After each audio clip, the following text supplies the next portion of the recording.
మమ్మను నీ రెక్కల నీడలో భద్రపరిచి 272 దినములు 38 వారములు 8 మాసములు మాలో ఏ యోగ్యత లేదు ఈ వాక్యంలో రాయబడింది. భక్తుడు పౌరులు అయ్యో నేనెంత దౌర్భాగ్యుడను, ఇటు మరణంలో నా శరీరం ఎవరు నడిపిస్తారు. యేసుక్రీస్తు ద్వారా దేవునికి కృతజ్ఞతాస్తుతులు చెల్లిస్తున్నాను అంటున్నాడు. ఉదయకాలం బాబు క్రీస్తును మా కలుగజేసిన భౌతిక ఆధ్యాత్మిక దీవెనలను బట్టి ఎఫెసీ 1:3 యాకోబు 1:15 బట్టి మన ప్రభువైన యేసుక్రీస్తు యొక్క తండ్రి అని దేవుడు స్తుతింపబడుతున్నాడు. ఆయన క్రీస్తునందు పరలోక విషయంలో ఆత్మ సంబంధమైన ప్రతి ఆశీర్వాదం అనుగ్రహించి ప్రతి శ్రేష్టమైన జీవులు సంపూర్ణమైన ప్రతి వారు పరసంబంధులని జ్యోతి బయట తల్లిదండ్రులు మమ్మల్ందరినీ కూడా ఒక ప్రత్యేకమైన ప్రజగా మీరు ఏర్పరచుకున్నందుకు వదలకు చెల్లిస్తూ ఈ స్తుతి ఆరాధన మా రక్షకుడు మా విమోచకుడు త్వరగా రానున్న క్రీస్తు యేసు వారి దివ్య శక్తి గల నామంలో నీకు సమర్పిస్తున్నా మా పని పరలోకపు తండ్రి. దయచేసి కూర్చొని ప్లీజ్. ఉదయకాల ఆరాధన గురించి ప్రభుత్వం ఆహ్వానిస్తున్నాను. A warm welcome to this Lone Star Telugu Baptist service, and greet you all in the name of our Lord and Savior Jesus Christ. ప్రభువు రక్షకుడైన యేసు క్రీస్తు వారి దివ్య నామములో మీ అందరినీ ప్రభువులకు ఆహ్వానిస్తున్నాను. శుభములు సమాధానం కలుగుగాక. ప్రభునందు మిక్కిలి ప్రియులారా, మీ అందరి క్షేమమని తలస్తూ ప్రార్థిస్తున్నా. మీ అందరి కొరకు మరి సీజనల్ వ్యాధులైతే అందరినీ బట్టి పీడిస్తున్నవి. అందులో నేను కూడా ఒకరిని, ఎందుకంటే దాదాపుగా 5 రోజులు అవుతుంది. నీవు ఎన్ని ట్యాబ్లెట్లను వేసుకో, నేను నీ దగ్గరే ఉంటా అంటుంది కానీ సరే, నాకైతే ఇంటి దగ్గర పడుకోవడం ఇష్టం లేదు. అందుకే ఇంకా ఈరోజు వాక్యం చెప్పడానికి వచ్చాను. సీజనల్ వ్యాధులు అనేక మందిని బట్టి పీడిస్తున్నాయి. అయినప్పటికీ దేవుని వాక్యంలో రాయబడ్డది. ఈరోజు నా ఎదురుగా గడియారం పనిచేయట్లేదు, గోడ గడియారం. So nothing can separate us from the love of Christ. All these seasonal diseases, చిన్న చిన్న వ్యాధులు, ఇవన్నీ కూడా ఏవి మనకు దేవుని ప్రేమ నుంచి ఎడబాపలేనవని భక్తుడు పౌలు అక్కడ చెప్తాడు. రోమపత్రిక 8వ అధ్యాయంలో ఆ లిస్ట్ అంతా కూడా చెప్తాడు. So today we have read the scripture, the book of Jeremiah chapter 5 verses 1 to 9. నేను నా డైలీ పోర్షన్లో చదువుతూ ఉన్నప్పుడు ఈ వాక్యము నా మదిలోకి వచ్చింది. అప్పుడు నేను ఈ వాక్యమును షేర్ చేయాలని అనుకున్నాను. ఆ రోజు ఇశ్రాయేల్ ప్రజలను ఉద్దేశించి ఈ వాక్యము రాయబడ్డది. కానీ ఈరోజు నిజంగా when God comes and seeks, దేవుడు వచ్చి ఎవరినైనా వెతికితే చాలా చోట్ల రాయబడ్డది. యెషయా గ్రంథంలో దేవుడు అంటాడు, నేను వచ్చినప్పుడు ఒక్కడు కూడా లేడు అంటాడు. నిజమే, ఆ రోజు కూడా అదే మాట అంటాడు. ఏంటంటే ఇశ్రాయేలీల పరిస్థితి చాలా ఘోరంగా భయంకరంగా ఉన్నది ఇక్కడ. అందులో సామాన్య ప్రజలు మాత్రమే కాదు, యాజకులు కానీ ప్రవక్తలు కానీ అందరూ దేవుడు వాక్యంలో స్పష్టంగా రాయబడ్డది. దేవుడు అంటాడు, అరణ్యంలో మమ్మల్ని నడిపించినటువంటి దేవుడు యెహోవా ఎక్కడున్నాడని వారు వెతికేవారు లేరట. 2వ అధ్యాయంలో చెప్తాడు. దేవుడు బాధపడతాడు. ఇంకా వారు లెక్కలేనన్ని దినాలు దేవుని మరచిపోవడం. ఈరోజు కూడా అనేక మంది ఏంటి అని అంటే ప్రతి చిన్న విషయానికి కూడా దేవుని సన్నిధికి రాలేకపోవడం. ఈ సంవత్సరము మన జీవితాల్లో ఒక్క రోజు ఎక్కువ వచ్చినందుకు ఒక వారం ఎక్కువ వచ్చింది. 365 రోజులు వచ్చేది 66 వచ్చింది. అందుకే ఒక వారం 53 వారాలు వచ్చాయి. నిజంగా మన జీవితాల్లో ఎన్ని వారాలు మన ప్రభువును ఆరాధించగలుగుతున్నాం. భక్తులు అంటారు కదా, నీ ఆవరణంలో ఒక దినం గడుపుట 1000 దినముల కంటే శ్రేష్టం. భక్తిహీనుల గుడారంలో నివసించడం కంటే నా దేవుని మందిరం. అంటే భక్తుని యొక్క ఆవేదన ఏంటంటే, ద్వార పాలకునిగానైనా నన్ను ఉంచుదేవా. ఈరోజు ఎంతమంది మందిరానికి రావాలని ఆశతో వస్తున్నారు. గత పాఠంలో నేను చెప్పాను, ప్రకటన గ్రంథంలో రాయబడింది ఏంటంటే, దేవాలయంలో ఆరాధించే వారి సంఖ్యను లెక్కించు అని కూడా దేవదూత అంటున్నాడు అక్కడ. నిజంగా మనం అలా ఆరాధిస్తున్నామా లేదా అనేది మనం ఒకసారి జ్ఞాపకం చేసుకోవాలి. ఆ రోజు ఇశ్రాయేలును ఉద్దేశించి ఈ వాక్యాలు రాయబడ్డవి. ఈరోజు యావత్ ప్రపంచానికి కూడా దేవుడు అంటున్నాడు, ఒకవేళ ఒక్కరు కనిపిస్తున్నాడు చెప్పు.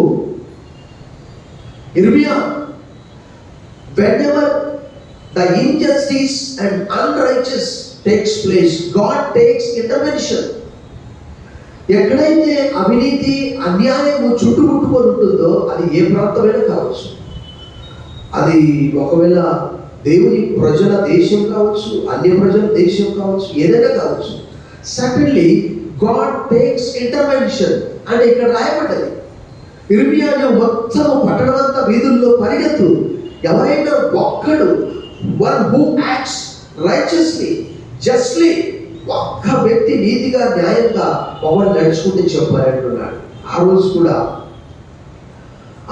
కూడా అబ్రహాం, దేవుడు ఆదికాండం 18వ అధ్యాయంలో ఆ పట్టణాన్ని నాశనం చేయాలనుకుంటే దేవుడే దిగి వచ్చి నిజంగా ఇది నిజమా అని తెలుసుకోవడానికి దిగి వచ్చాడు.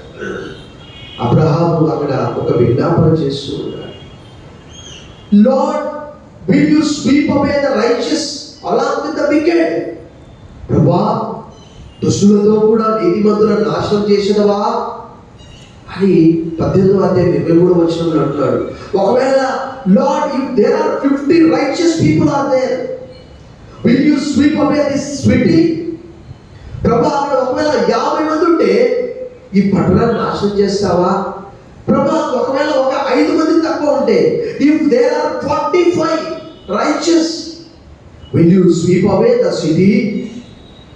Lord, if 40 are there, will you sweep అవే?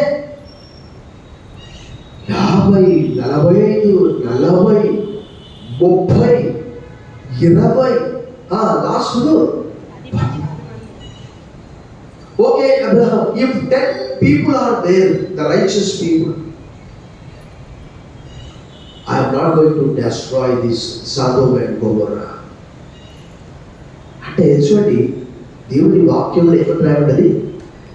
నీతిమంతుడు లేడు, ఒక్కడు లేడు. ఎదురు గురించి రాయబడ్డది ఏమనగా, none are righteous, no one is there. ఇక్కడ కూడా అదే విషయం తెలియజేస్తున్నాడు.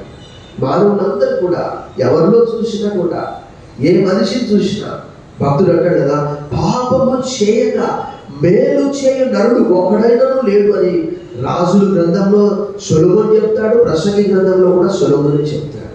సో ఇక్కడ దేవుడు అంటున్నాడు, ఎక్కడైతే అన్యాయము అవినీతి ఉంటుందో అందుకొరకే దేవుడు అంటున్నాడు. చూడండి 4వ వచనంలో ఇలా రాయబడ్డ చూడండి, నేను ఇట్లా అనుకుంటుని, వీరు ఎన్నిక లేని వారై ఉండి యెహోవా మార్గమును తమ దేవుని న్యాయ విధిని ఎరగక, దేవుని ప్రజలమని చెప్పుకునేవారు ఏం చేస్తున్నారు చూడండి. ఒకరన్నా బుద్ధిమంతుడు ఉన్నాడా? దేవుని వాక్యంలో రాయబడింది. దేవుడు పరలోకం నుంచి చూసినప్పుడు కీర్తనల గ్రంథం 14వ కీర్తన 2-3 వచనాల్లో అక్కడ రాయబడింది, బుద్ధిమంతుడు లేడు, నీతిమంతుడు లేడు, ఒక్కడు లేడు ఆయన పరలోకంలో చూసినప్పుడు. భక్తుడు కీర్తనగాడు కీర్తన గ్రంథంలో అనేక చోట్ల చెప్తున్నాడు, యెహోవా నన్ను రక్షింపు. భక్తి గలవారు లేకపోయి విశ్వాసులు నన్నులో లేకుండా గతించిపోయారు. ఒక్కొక్కటి ఒకటి. రాఖీ పండుగ వస్తే ఒక చెల్లి అన్నకు రాఖీ కట్టి కాళ్ళ మీద పోయడం, రకరకాల ఆచారాలు భారతదేశంలో. ఎవరికి దోషింది వాళ్ళు చేస్తున్నారు. దేవుడు అన్నాడు, ఒకవేళ ఒక వ్యక్తి కనిపిస్తే నాకు చెప్పు, ఈ పట్టణాన్ని నేను నాశనం చేయనని చెప్పాడు. నాశనం చేస్తాను కానీ పూర్తిగా నాశనం చేయను. చూడండి 10వ వచనంలో రాయబడ్డది, దాని ప్రాకారములెక్కి నాశనం చేయడి, ఆయనను నిశ్శేషముగా దాన్ని నాశనం చేయకూడదు. అంటే పూర్తిగా నాశనం, కొద్దిగా. ఎందుకంటే దావీదుతో నేను చేసినటువంటి నిబంధనను బట్టి రాజులు మొదటి గ్రంథం 15వ అధ్యాయం 4వ వచనంలో రాయబడింది, ఒక దీపము ఆరిపోకుండా నేను ఉంచుతాను, మొత్తం నాశనం చేయండి. అందుకే ఏం చేస్తారంటే దేవుని వాక్యంలో రాయబడింది, ఇర్మియా గ్రంథం 15:9 అక్కడ రాయబడిన మాట ఏంటంటే, నెబుకద్నెజర్ని కూడా నా సేవకుడు, నా దాసుడు అని చెప్పాడు. యెషయా 45:22 కూడా రాయబడి, అతన్ని చేయి పట్టుకుందని అంటాడు. సో మీరు చేస్తున్నటువంటి తప్పిదాలను బట్టి దేవుడు అంటున్నాడు, show me one person, one who acts justly. అందుకే లేఖనాలు తెలియజేస్తూ ఉన్నవి, నీతిమంతుడు లేడు ఒకడును, అందరూ త్రోవ తప్పి ఏకముగా పనికిమాలిన వారైది అనే మాట రోమపత్రిక 3వ అధ్యాయము 10వ వచనంలో భక్తుడు రాసి ఉంచారు. అందుకే నేను ఆ రోమపత్రిక 3:23 వాక్యం ద్వారా రక్షించబడ్డాను. For all have sinned and come short of the glory. सबने गुनाह किया और खुदा की जलाल से महरूम है. ఏ భేదము లేదు, అందరూ పాపం చేసి దేవుడు అనుగ్రహించి మహిమను ఒక్కరన్నా. దేవుడు ఒక సవాల్ చేస్తూ ఉన్నాడు. ప్రభునందు మిక్కిలి ప్రియులారా, దేవుడు అంటున్నాడు అక్కడ ఆ 3వ అధ్యాయం రోమపత్రిక 10-18 వచనాల్లో వారి యొక్క కార్యములన్నీ కూడా ఆ చిట్టా రాయబడ్డది. ఏంటి అంటే, వారి గొంతుగా లేక వారి నాలుకల్లో విష సర్పం ఉన్నది, వారి గొంతుగా తెరిచినటువంటి సమాధి, వారి పాదములు రక్తము చిందించుటకు పరిగెత్తుచున్నవి, సమాధానం అనే మార్గం వారికి తెలియదు అని అంటున్నాడు. ఈరోజు కూడా ప్రపంచం అంతా చూస్తే దేవుని వాక్య ప్రకారం అలాగే ఉన్నది. ఏ దేశంలో చూసినా అశాంతి, అసమాధానము గూడు కట్టుకొని ఉన్నది. ఈరోజు చూస్తే ఇజ్రాయెల్ లెబనాన్ పైన దాడి చేసి మొన్న శుక్రవారం ఒక హెజ్బుల్లా నాయకుడిని చంపేశారు. చాలా డ్రామాటికల్గా చంపేశారు. కారణం ఏంటంటే, ఆ హెజ్బుల్లా అనేది ఒక ఉగ్రవాద తీవ్రవాద సంస్థ. ఇప్పుడు 3వ ప్రపంచ యుద్ధం రావడానికి అడుగు దూరంలో మాత్రమే ఉండదు. ఒకవేళ అలాంటిదే వస్తే ప్రపంచ పటంలో కొన్ని దేశాలు కనిపించకుండా పోతాయి. కారణం ఏంటి? యుద్ధాల వల్ల. ఇప్పటికీ 2వ ప్రపంచ యుద్ధము, మొదటి ప్రపంచ యుద్ధము జరిగిన తర్వాత కొన్ని పట్టణాలు ఇప్పటికి కోలుకోలేకపోతున్నాయి. ఉదాహరణకి హిరోషిమా, నాగసాకిపై అమెరికా వేసినటువంటి అణుబాంబును బట్టి ఇప్పటికీ అక్కడ పచ్చగడ్డి కూడా బలవట్లేదు. కారణం ఏంటంటే, మానవ హృదయాల్లో ఉన్నటువంటి పాపని ఇర్మియా గ్రంథం 17:9 వచనంలో రాయబడ్డది అక్కడ, the heart is deceitful above all, the heart is devious above all, who can understand it. ఎందుకంటే హృదయం అన్నిటికంటే అది ఘోరమైన వ్యాధి కదా. వివాహం చేసుకునే ముందు అబ్బాయి చాలా మంచివాడండి, చాలా మంచివాడండి, చాలా మంచి, వారి హృదయం ఎవరు తెలుస్తుంది? పెళ్లి చేసుకున్న తర్వాత హృదయం వారిపోతుంది. స్కాన్ చేస్తారా ఏమన్నా? క్రైస్తవులని కాదు, క్రైస్తవేతరులని కాదు. దేవుడు అంటున్నాడు, ఒకవేళ న్యాయము జరిగించు, దేవుని వాక్యంలో ఏమని రాయబడిందంటే, justice and righteousness are his foundations of the throne. నీతి న్యాయములు ఆయన సింహాసనములకు ఆధారములు, కృపా సత్యములు ఆయన సన్నిధాన భక్తులు. ఈ ఇజ్రాయెల్ దేశము భయంకరమైనటువంటి పాపంలో ఉన్నది. చూడండి, దేవుడు అంటున్నాడు 4వ అధ్యాయం 1వ వచనంలో,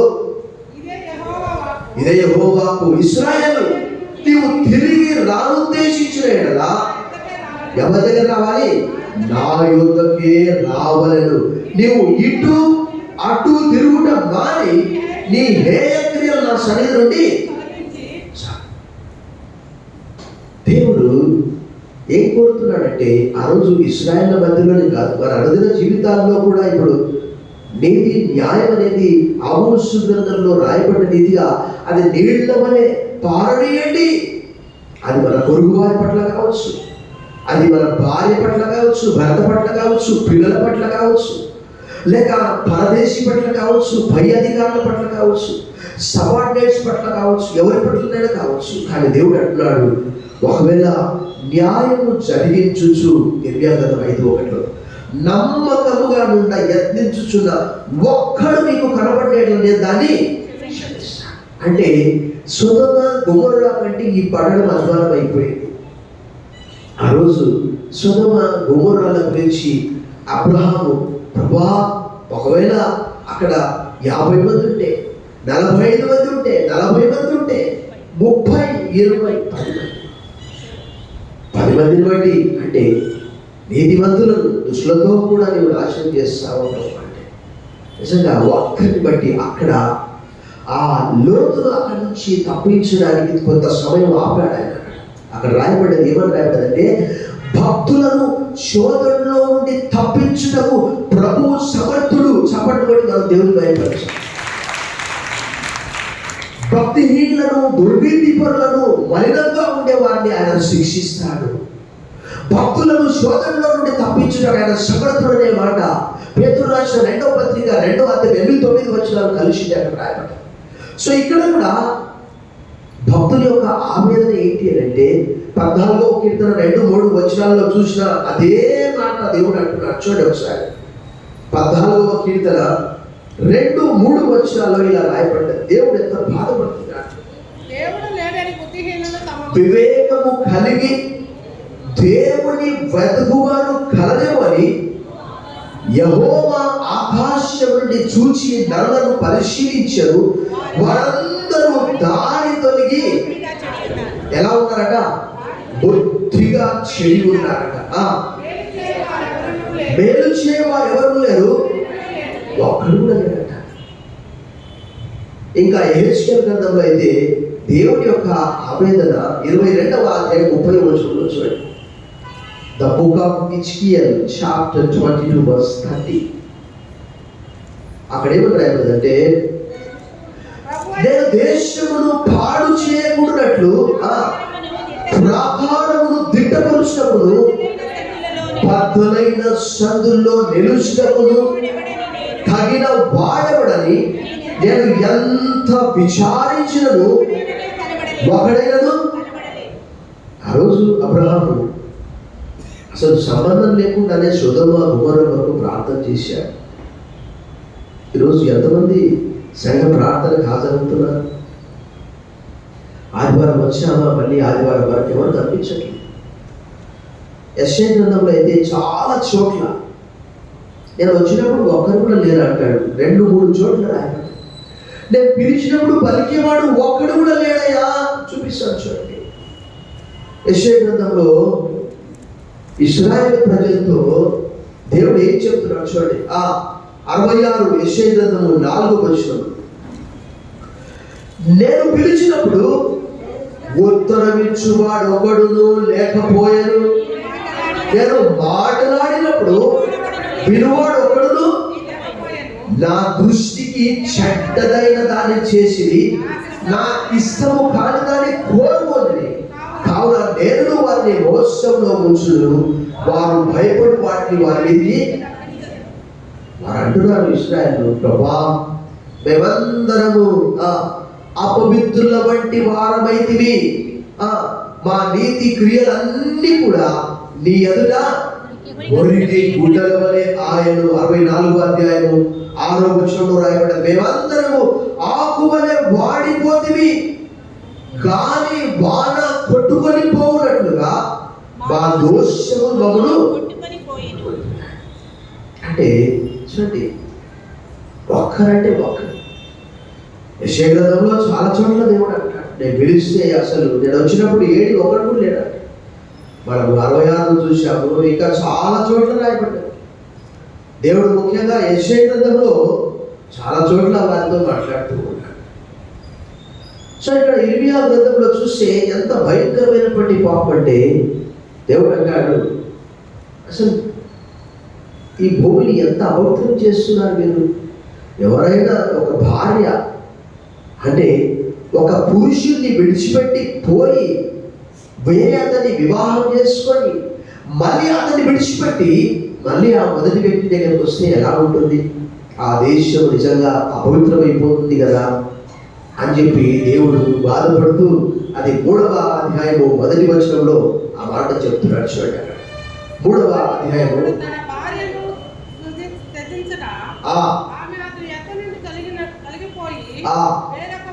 వేరొక పురుషుడిదైన తర్వాత అతడు ఆమె యొక్కకు తిరిగి చేరిన అలాగు జనము దేశము బహుగా అపవిత్రమవును కదా. అయినా నీవు అనేకులైన విగ్రహాలతో వ్యభిచారం చేసినను నా యొక్కకు తిరిగి రమ్మని దేవుడు అంటున్నాడు. ఈ భూమి మీద ఉన్న సకల ప్రజల్లో మిమ్మల్ని మాత్రమే నేను ఎరిగి ఉన్నాను. ఆమోసు గ్రంథం 3:2. ఒక్క వ్యక్తి. ఎందుకంటే మనందరికీ తెలుసు ఏంటి అంటే అబ్రహాము ఒక్క వ్యక్తి ద్వారా ప్రపంచమంతటి కూడా ఆశీర్వదించాడు. అబ్రహాం యొక్క విధేయతను బట్టి దేవుని వాక్యం, నీ తండ్రి అయిన అబ్రహామును అడుగు, నీ తల్లి అయినటువంటి శారాను అడుగు, వారు ఒక్కరిగా ఉన్నప్పుడు నేను పిలిచి బహుమందిగా ఆశీర్వదించాడు. నువ్వు ఏ బండ నుండి చెక్కబడితో నువ్వు జ్ఞాపకం చేసుకోవాలి ఇశ్రాయేలుతో అక్కడ దేవుడు అంటున్నాడు. అదంతా యెషయా గ్రంథంలో రాయబడింది. సో ఇక్కడ నిజంగా దేవుడు అంటున్నాడు, you run to and fro, ఇటు అటు పరిగెత్తు. ఒకవేళ నీకు ఎవరైనా వీధుల్లో ఏంటంటే ఈరోజు చూస్తే రాజకీయాలు ఎక్కువ మాట్లాడుకుంటారు, బైబిల్ తక్కువ మాట్లాడతారు. అంతే, ఎక్కువ రాజకీయాలు, రాజకీయ పార్టీలు, యూనియన్స్ అవే ఉంటాయి. ఇద్దరు పోలీసులు కలిసినప్పుడు వాళ్ళ అధికారుల గురించి మాట్లాడుకుంటారు. మా సిఐ ఇట్లా, మా ఎస్ఐ ఇట్లా రకరకాలుగా మాట్లాడుకుంటారు.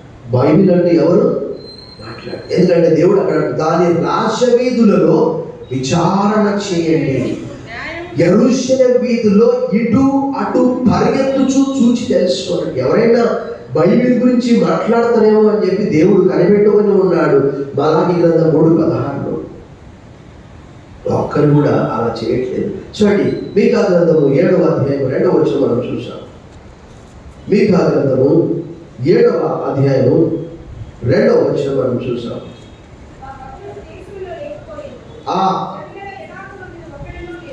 ఒక్కరు కూడా యథార్థవంతుడు లేడని దేవుడి యొక్క భక్తుడు దేశములో లేకపోయాడు. అంటే భక్తిహీనులు ఎక్కువైపోయారు. భక్తిహీనులు ఎక్కువైపోయారు. జనులలో యథార్థపరుడు ఒకడును అందరూ ప్రాణహాని చేయుటకై పొంచి ఉండువారే. ప్రతి మనుష్యుడును కిరాతుడై తన సహోదరుని కొరకు వలను ప్రతివాడు తన పొరుగువాడు ఎప్పుడు కాదు చేసిపోతాడా?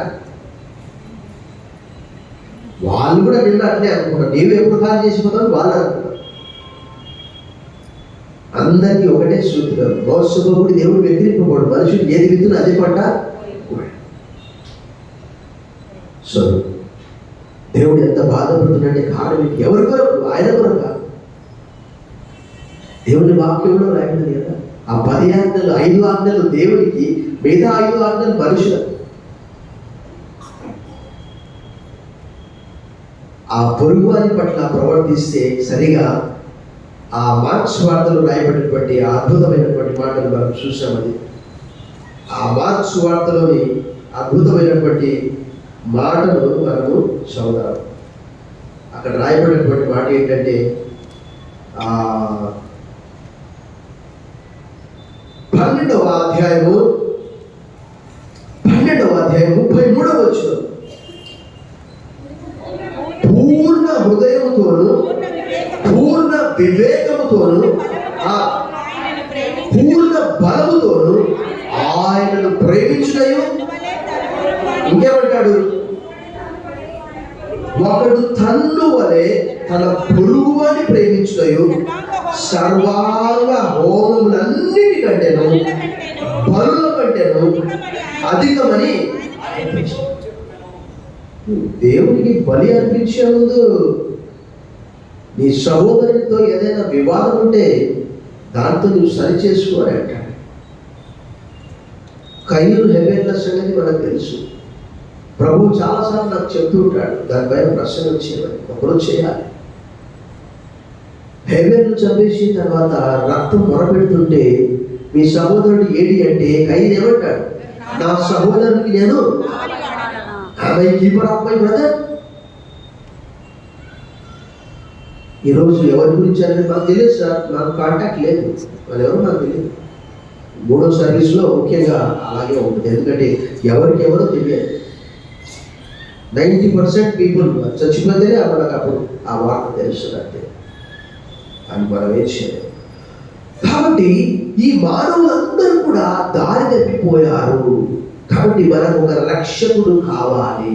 దేవుని వాక్యంలో యెషయా గ్రంథము 53వ అధ్యాయము 6వ వచనంలో రాయబడి ఉన్నది స్పష్టంగా. ద బుక్ ఆఫ్ ఐజయా 53:6, మనమందరము గొర్రెల వలె త్రోవ తప్పిపోతివి.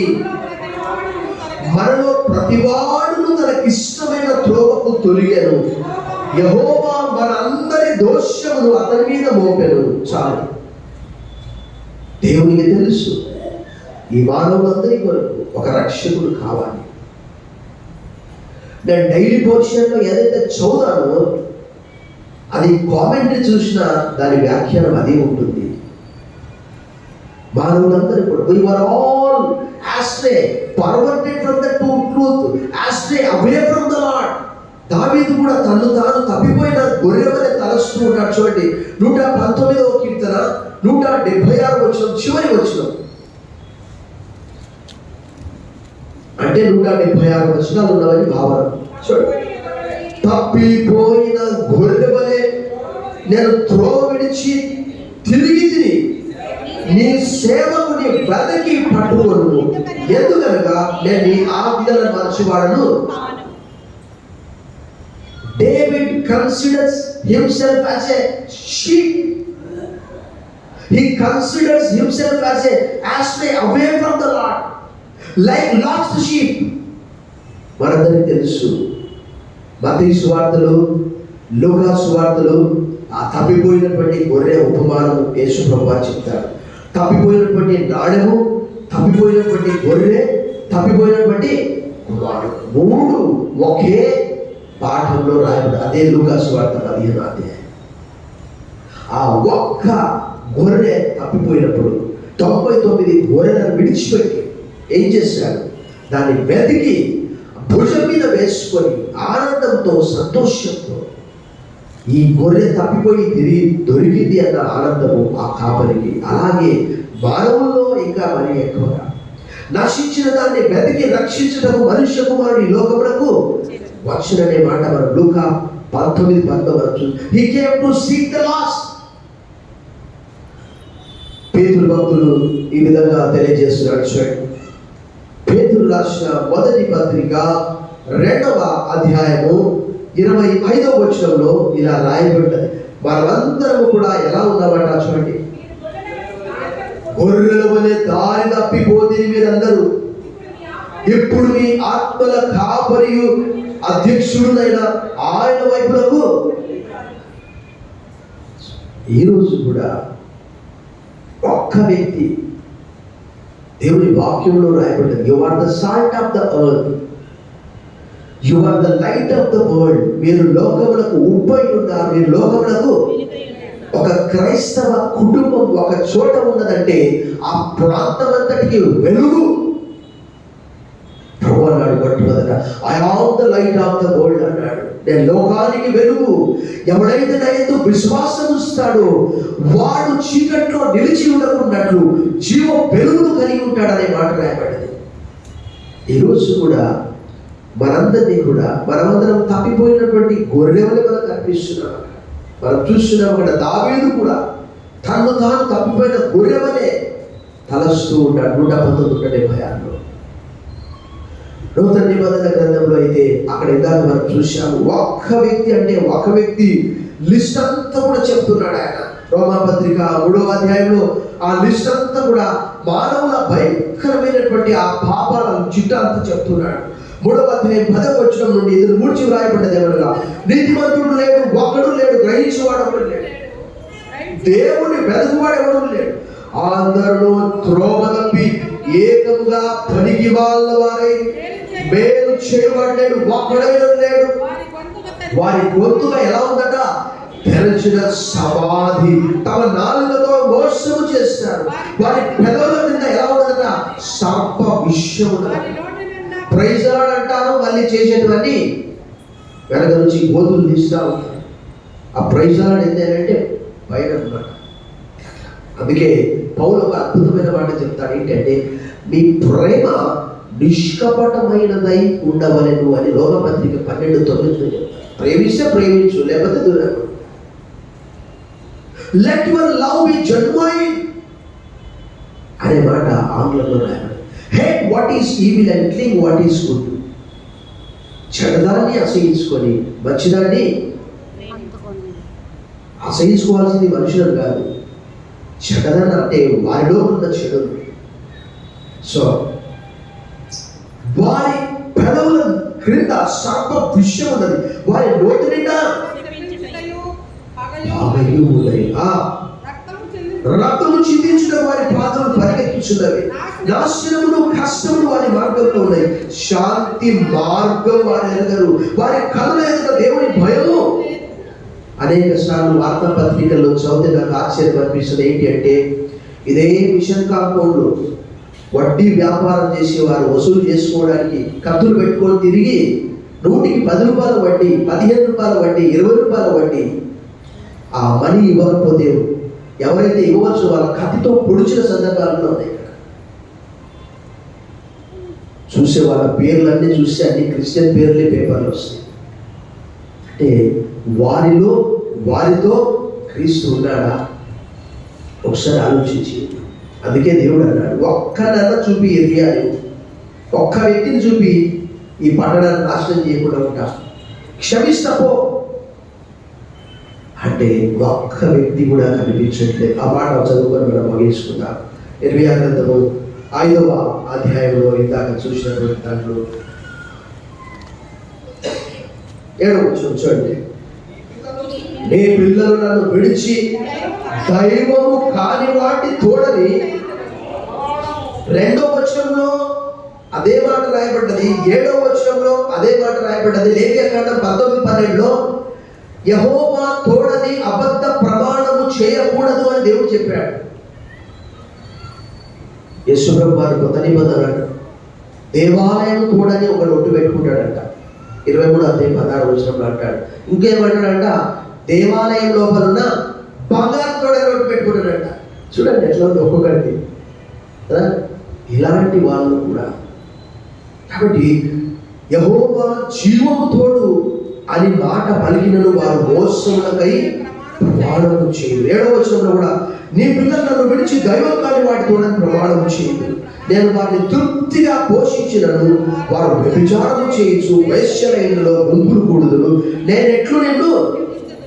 1వ వచనంలో ఒకవేళ కనిపిస్తే నేను క్షమిస్తాను అన్నాడు. 7వ వచనంలో చూసి ఎలా క్షమించాలి?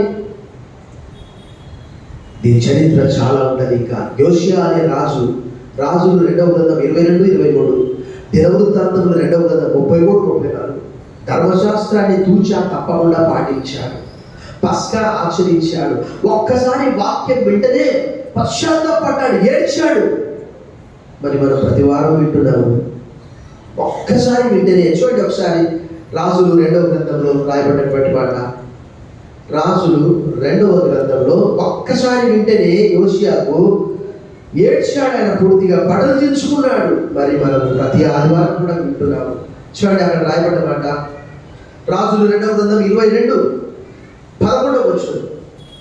రాజు ధర్మశాస్త్రము గల ఆ గ్రంథం మాటలు విన్నప్పుడు ఏం జరిగింది? తన బట్టలు ఒక్కసారి వింటేనే బట్టలు దించుకున్నాడు. అయ్యో ఇక్కడ రాయబడింది ఏంటి, నేను ఏం చేస్తున్నాను? అలాంటిది మరి మనం దేవుని ప్రజల హృదయాలు వెన్న ఎండలు పెడితే కరగాలి.